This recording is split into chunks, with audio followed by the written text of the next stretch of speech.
झारखंड के मुख्यमंत्री हेमंत सोरेन का आज जन्मदिन है। सबसे पहले उनको जन्मदिन की बहुत बहुत बधाई। आज हम आपको हेमंत सोरेन के बारे में बताएंगे वो बातें जो आपको पता है, साथ ही वो बातें जो आपको नहीं पता है।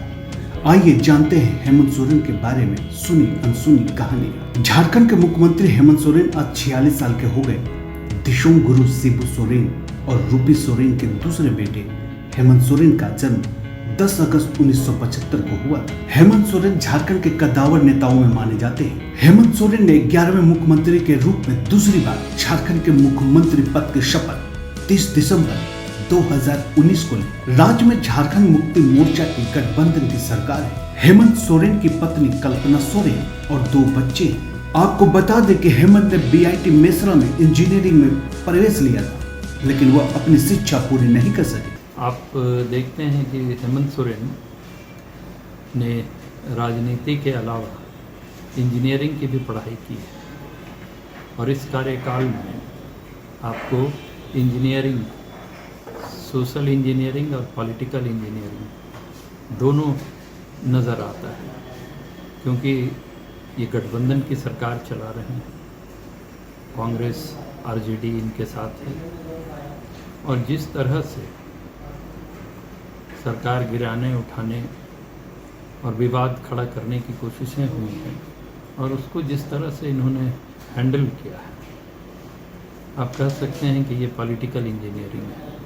तो इन्होंने इंजीनियरिंग की पढ़ाई भले पूरी न की हो, लेकिन पहले कार्यकाल में भी और दूसरे कार्यकाल में भी सोशल और पॉलिटिकल इंजीनियरिंग इनके सरकार में बहुत साफ साफ नजर आती है। वो 24 जून 2009 से 4 जनवरी 2010 तक झारखंड से राज्यसभा के सदस्य रहे। सितंबर 2010 में गठित हुई अर्जुन मुंडा की सरकार में हेमंत ने उप मुख्यमंत्री का पद संभाला। उप मुख्यमंत्री के साथ ही उन्होंने वित्त मंत्रालय भी संभाला। हेमंत सोरेन का जन्म 10 अगस्त 1975 को रामगढ़ में हुआ था और बोकारो से प्रारंभिक शिक्षा ग्रहण करने के बाद पटना विश्वविद्यालय से 1994 में उन्होंने इंटर पास किया। मां रूपी सोरेन उन्हें इंजीनियर बनाना चाहती थी, लेकिन उनके भाग्य में कुछ और ही लिखा था। हेमंत सोरेन ने 2003 में झारखंड छात्र मोर्चा के जरिए राजनीति में कदम रखा और उसके बाद इन्होंने पीछे मुड़कर नहीं देखा। 2003 में ही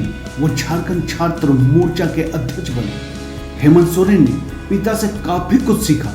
जब शिबू सोरेन को केंद्र की सरकार में शामिल किया गया, हेमंत ने अपने पिता शिबू सोरेन को झारखंड में 3 बार मुख्यमंत्री बनते और कुर्सी से उतरते देखा। इस तरह के सियासी उलटफेरों से हेमंत ने काफी कुछ सीखा। हेमंत 24 जून 2009 से 4 जनवरी 2010 तक राज्यसभा सांसद भी रहे और फिर पहली बार 23 दिसंबर 2009 को दुमका से वर्तमान विधानसभा के लिए विधायक चुने गए। 11 सितंबर 2010 को राज्य में अर्जुन मुंडा के नेतृत्व में बनी सरकार में हेमंत को उप मुख्यमंत्री का पद मिला। हालांकि जनवरी 2013 को झामुमो समर्थन वापसी के चलते बीजेपी के नेतृत्व वाली अर्जुन मुंडा का गठबंधन सरकार गिर गया और आखिरकार इतिहास ने जो सोच रखा था वो मुमकिन हुआ।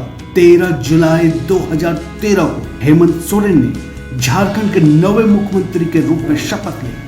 हालांकि 2014 के विधानसभा चुनाव में हेमंत सोरेन को झटका लगा। दुमका सीट से बीजेपी के लूस मरांडी के हाथों उन्हें शिकस्त मिली, लेकिन हेमंत सोरेन बरहेट से जीत दर्ज करने में कामयाब रहे। हेमंत सोरेन दूसरी बार झारखंड के मुख्यमंत्री बने हैं और अपने दूसरे कार्यकाल में उन्होंने राज्य को कोरोना से लड़ाई लड़ने में काफी उपलब्धियां भी हासिल की। झारखंड के मजदूरों को दूसरे राज्यों से हवाई जहाज और विशेष ट्रेन से लाने से लेकर उनके लिए रोजगार के प्रबंधन करने पर पूरे देश में उन्हें काफी वाहवाही मिली।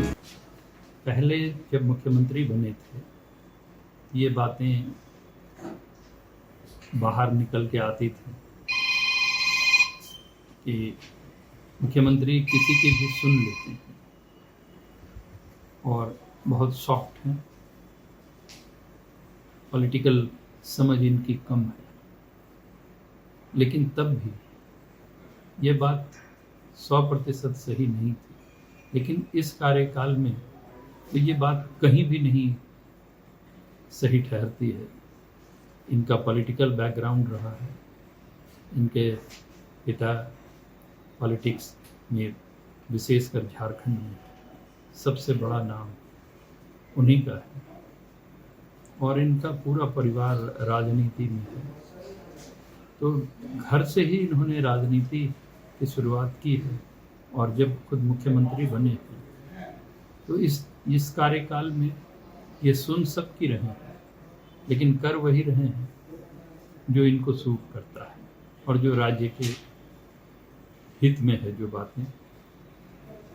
अभी भी झारखंड हेमंत सोरेन के नेतृत्व में कोरोना से सफलतापूर्वक लड़ाई लड़ रहा है। झारखंड में लॉकडाउन और साप्ताहिक बंदी से इस महामारी को रोकने में काफी सफलता मिली है। हेमंत सोरेन ने सरकार और संगठन दोनों में ही अपने कुशल नेतृत्व क्षमता और परिपक्वता का परिचय दिया है, और उम्मीद है कि झारखंड इनके नेतृत्व में अभी और तरक्की करेगा। हेमंत सोरेन के जन्मदिन पर लगातार.in की तरफ से ढेर सारी शुभकामनाएं। न्यूज अपडेट के लिए आप हमारे चैनल को सब्सक्राइब करें।